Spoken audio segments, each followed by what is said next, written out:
Қазақстандық могулшы Юлия Галышева және фристайлшы Дмитрий Рейхард ел қоржынына алтын салды. Фристайлдан жарыста тағы бір жерлесіміз Павел Калмаков оның ізін ала биатлоннан Роман Иремин қола жүлдеге ие болды. Ал қыздар арасында биатлоншы Галина Вишневская алтыннан алқа тақты.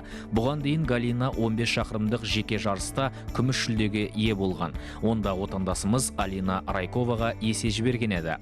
Перед стартом очень нервничала. Жарыс алдында қатты қобалжыдым, себебі универсиада мен үшін өте сәтсіз басталып, қателіктер көп болды.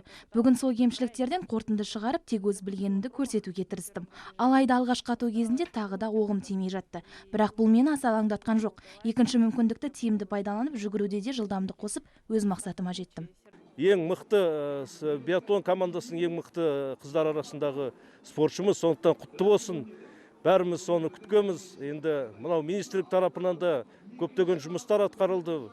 Дайындық жұмыстарына, осы спортшыларға бәр жағдай жасадық. Осы елді қуанту үшін, қазақ елін қуантып, осы өзіміз өтіп жатқандықтан, сондықтан біздің спортшыларымыз әлде де нәтиже береді деп сенеміз.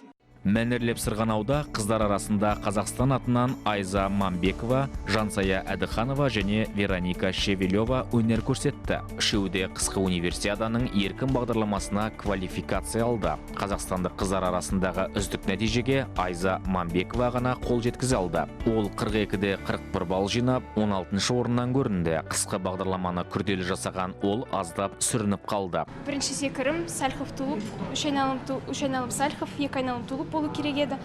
Бірақ өкінішке қарай сәті келмеді деп. Шын айтсақ, өте шулы, өте ыстық қабылдағаннан кейін шығар, білмеймін. Қазақстан құрамасы медаль жиынтығы бойынша үздіктер үштігіндегі орнын сақтап қалды.